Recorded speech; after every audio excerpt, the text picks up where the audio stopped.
Hello guys, and welcome back to the channel. Welcome back to Just Ask. So in this video, we're going to be talking about why sometimes INFPs seem bipolar. It shouldn't be a long video, but a lot of the times an INFP might seem bipolar is simply because we take a long time to process things. For example, I dealt with something today where I noticed something and I observed something, but I didn't process what was happening. I don't want to give away the details, but I can use other examples. One such example is when my friend said something to me a long time ago in front of my other friends. And it was kind of rude and kind of embarrassing. It was something that I told them in confidence. It wasn't too secretive, but it's something that I would have shared with my other friends, and they knew that when the time was right and I wanted to share with it. The way they also brought it up was in a very scalding, condescending manner. I guess they meant for it to be a joke, but then later on I found out that that girl was actually very jealous of me, which is the other reason why I don't really hang around females. I know not all females are like that, but in my experience, a lot of the females who call themselves my friends were often jealous of me, and this was per their words. Anyway, I laughed with her and laughed with everyone. I'm okay with being the brunt of a joke. However, this specific thing made me not trust this person because, again, it was something I told them in confidence. The person even offered before I did that they wouldn't say anything and it was my story to tell or what have you. Of course, I did laugh. It was a reactionary thing because my thing, for some reason, even though I'm introverted, I do tend to be the entertainer whenever there is a large group. So I didn't want to make my discomfort flow over onto everyone else. But then it started pricking me, and I didn't really understand why. And then as we were walking to the Dunkin' Donuts or wherever we were walking, it started to hit me. But not totally. I just knew that I didn't like that feeling. I didn't like that the person said that. And I told myself, like I had an inner monologue of what it was, that I didn't like this specific action. But I didn't process it totally until I got home. I was still fine and I was still talking to the person who kind of threw me under the bus, so to speak. And if you look back at it, me behaving that way seemed a bit fake, but what I had to do in my mind is to assess whether or not this was actually even a big deal. I had to go back in my past and analyze, why is it I feel this way about this person saying this? Did I say they couldn't say anything? Because if I said that they weren't allowed to say anything or we had an agreement that it was open, there was really no reason for me to be upset. There are times when I will be the brunt of a joke, much to my embarrassment, and that's totally fine. So I kept thinking to myself, why do I feel fine in those instances, and laugh about it without any weight on my heart? But in this instant, I do have weight on my heart. I processed the whole bus ride home, and by the time I got home, I was mad. This person had also come to me about things in confidence that were way more secretive than what I told them, but I kept it a secret no matter how much we were upset at each other or no matter how much fun we were having. I never broke that secret, and this person just threw that out there when they themselves said it wasn't their story to tell. So of course, I avoided the person. I had a feeling they know they messed up because they were acting kind of strange, and I can pick that up in the way they talk, their micro expressions, they're kind of tense. I can tell that somebody knows that they've messed up. It's like a universal thing on everybody's body or face, that's just this look. I kind of avoided her for the whole next day, and then the day after that, I told her I needed to speak with her. And then she got this defensive attitude, and I told her that I didn't appreciate what she did and why, and when we had the conversation. So I laid out all the facts on the table. Oh, well, it wasn't a big deal, such and such. That's what her response was. And I said, well, what if I were to tell everybody about this secret? I wasn't blackmailing her. I was just trying to let her understand what it was like for me. Like, that's not my story to tell. That's your story, and I would never tell it to anyone. You're just throwing it out there as a joke when I didn't give you the go-ahead, when you said that you would keep it a secret, and I even agreed that I would rather that, and you did that. You've betrayed my trust. Then she asked me, well, why are you waiting now to tell me? If it hurt your feelings, why didn't you tell me now and then? And I told her the truth, because at the moment, I didn't really know if it hurt my feelings, and even if I did feel that way, I didn't know if my feelings were warranted or logical. It takes me a while to work out things in my head, and it's only when I got home I'm like, wait a second, did this bitch just do that? And it seems like a delayed reaction. So that's much of the time why an INFP will seem bipolar, where one day they're okay with you, or 1 minute they're okay with you, and the next minute they're upset at you. Usually, if that happens, it's something that you did moments earlier or before. Most INFPs, unless they actually have the medical condition, aren't just gonna feel that way for no reason. There are times when my husband will do something, or somebody else will say something or do something, and I won't say anything in the moment. I won't even think it's a big deal in the moment. But then hours pass by, and the subconscious of my mind dredges it back up, and I start thinking about it, and then I'm like, wait a minute. Did he mean? That's what that meant. Duh. Why did they do that? And I will be 2 hours in my room just ruminating on it and wondering what it means and realizing to my horror what had actually happened. And of course, by that time, as I'm processing it, I feel sick to my stomach. I feel like I don't want to be near that person. I feel like that person has betrayed me, and I honestly just don't want to talk to them. All I know is that my brain is saying, here's something that caused your feelings to be all messed up like this. Here's something that betrayed your trust. Stay away from that thing. So that's my next course of action. I will avoid the person. I will sometimes, I don't do that now with my husband. I will say, look, I don't want to talk about it. Or if I am saying I'm fine, it's because I haven't really processed that I'm not. And they'll have to point it out to me or something. But if I realize what it is, I'll just be like, I don't want to talk right now. I'm not in a social mood right now. Or that's the truth. I really just don't want to talk right now. I can't go out and be like, I don't feel like talking to you right now because you're the source of why I feel this way. You disgust me. And then in the moment, that's what it will feel like. And of course, even while we're feeling that way, there are some times when it depends on how bad we're feeling that will lash out like that. But most of the time, it seems as though INFPs will still care about the other person's feelings to the point where even though the person is the one responsible for why the INFP feels that way, they'll still try to conserve the fortitude of the other person's feelings by saying things in a manner to not hurt them or make them feel the way the INFP is feeling. In this case, these people, if they don't understand the INFP, will say, you were just fine a minute ago. We were just laughing a minute ago. A second ago, you were smiling. Now you're depressed. What the hell is going on? Usually when that happens, it's because what we were processing all that time when you didn't know just hit us square in the face. The light bulb just went on, and now the full dredge of all those feelings are just inundating us, and we're trying to deal with it.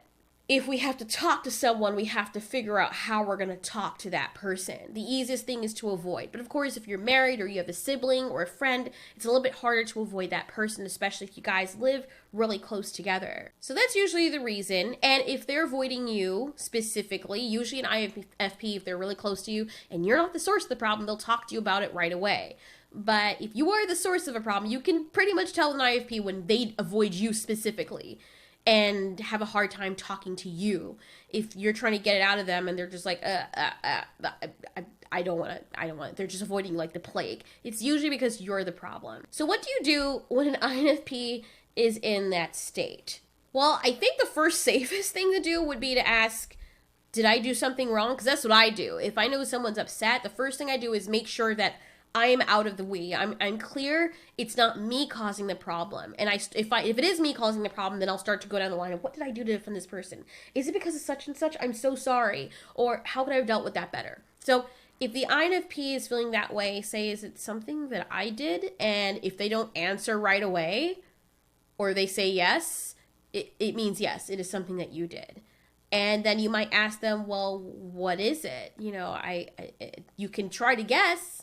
And honestly, for me, I don't know if this works for every INFP. People are different, even though you may fall under the same umbrella of a personality. We still are all individuals, and some people may respond a little bit differently. But for me personally, it is very hard, especially if I'm not finished processing what I'm feeling, to get out to a person what they did, because I still don't want to hurt their feelings, and I don't like confrontation. That's the big thing. Like, when you tell somebody how they are, especially if they're like an INTJ type or an ENTJ or one of those really outgoing, outspoken types, even some ESFPs a lot of the time. Usually the INFP will expect some kind of confrontation, which is why it's so hard to talk to people, because they've also run run across times when they try to tell people how they're feeling and they get really defensive even though they've done something wrong. They don't sit down and say, all right, let's talk. I want to hear your side, and can I explain to you my side? No, they immediately just go off, like, into the next world, up 9,000, and you're like, whoa, okay, I don't want to talk to you. And it just totally shuts down the INFP, invalidates the INFP's feelings, and they just are like, okay. And the most dangerous thing you can do or be around is an INFP who has bottled up emotions. I can tell you from experience, if we feel trapped with you and we can't speak to you freely about something that you've done to us, we will explode. We are ticking time bombs.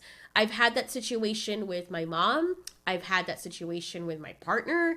And you have to learn that that is not a very good concoction. You force us to swallow it and hold it in. We resent you because we can't talk about it when we're ready to talk about it, or you shoot us down, and it just festers. And that is a bad, horrible situation. So that is why a lot of INFPs, even though I know and I imagine it can be very annoying for people, that is why we kind of take a while to get stuff out of us. So you can start by guessing or just urging the INFP to talk to you. Convince them that it's okay, and don't make them trust you and then you go off on them when they communicate to you how they're feeling. Do not do that.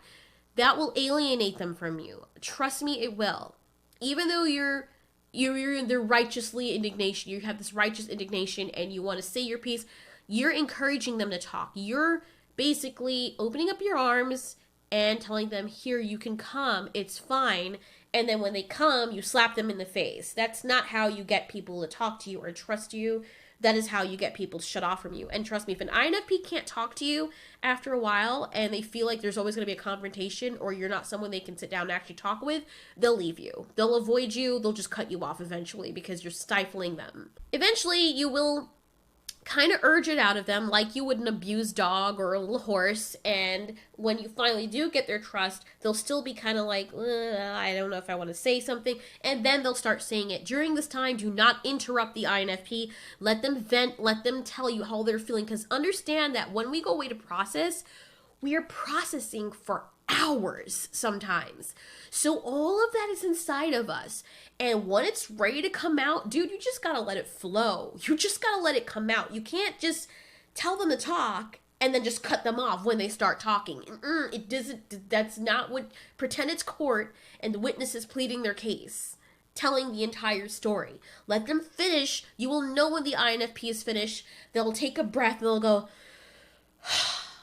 and it will feel like they just unleash the hosts of hell and poison out of their body. Because for us, it is poison. When we have to hold all of that in and process that for a long time, we're sifting through all that sediment. That stuff is yucky and nasty. We don't want it anymore. And if it stays in us longer or you shut it off while it's coming out, we'll just continue festering with that poison inside of us. But only now that's going to be directed at whoever it is. Cut them off, or whoever it is, hurt them. So if you do finally let the INFP say what she or he is going to say, then you have to take an inventory. Tell your side, but don't tell it in a way that's like, well, that's too bad. Like, no. Especially if the person is close to you and you're sleeping with this person, or you want this person to trust you, especially if it's your kids or something, you have to be as gentle as possible, especially at a time, because right now, us telling you how we feel and bearing our feelings to you, we feel very, very vulnerable. So the next thing you do, or the way that you do it, is going to determine how we feel about you thereon after. You talk about it, you say sorry, you move on, and understand that even after you've talked about it and the INFP supposedly forgives you, I started telling the truth now. When I was more religious, I would say, yeah, I forgive you because I know that's what God wanted, but I'm not religious anymore. I tell the truth. If the person says, do you forgive me? I said, I will eventually, but right now, no, I don't. It's going to take me a lot more time to really process it. I don't want to just say, yeah, I forgive you and everything's cool, when it's not, because I've been feeling this feeling for a while. So after we've talked over everything and resolved everything, the INFP might still feel full of emotion. There are a lot of INFPs can hide a lot better, but if they're comfortable with someone, they just won't want to talk to you. You'll think that, okay, everything's fine now, but the INFP still wants to stay away from you, doesn't want to talk to people, doesn't want to be around you, doesn't have anything to do with you. And it may confuse a lot of people who are not INFPs. they may think, well, if we talked about it and it's resolved, why are they still acting like they're upset? It's because they are. It's like hitting your knee on the sharp edge of a wall. Even if you rub your knee and you treat it, it's still going to hurt. When you remember it, it's still going to hurt you. It's going to take a while for that pain to ebb away. That's one of the curses of being an emotional personality. It's really annoying. I wish I could just throw it away. But when it comes to people who I talk to, like people who I are very close to, strangers, I don't really care. But people who I'm really close to, like my parents or my husband or a really close friend. I don't really have any really close friends right now anymore because I just don't trust people. But when it comes to those people, it will take a lot longer. Know why? Because whatever a close person does to an INFP hurts a whole lot more than what a stranger does to an INFP. The INFP doesn't give a damn about strangers. A mature INFP will just let everything roll off of her back. Even if it hurts for a very split second, what am I hurt for? Please, I don't know you. I don't give a damn what you think. And it will roll off her back. When it comes to someone she's actually in love with or someone that she deeply cares about or that she feels she should trust, it's going to take a lot longer because those cuts run deeper. So I hope this answered the question. I tried to be as thorough as possible. I hope I didn't seem very rambly. And the reason why I also made this video is because I was feeling this way. I am in the middle of processing something right now, and I'm like, you know what? I know there's a lot of INFPs that feel this way, and I know there are a lot of relationships of people who are with people like me, and they just don't understand. It drives them nuts. I figured this would be an easier way for you to understand the person, thus knowing how to deal with the situation. Anyways, I hope this helped. If you have anything else, any other subjects that need talking about, doesn't have to be Myers-Briggs, it could just be relationship stuff, about life in general, just ask.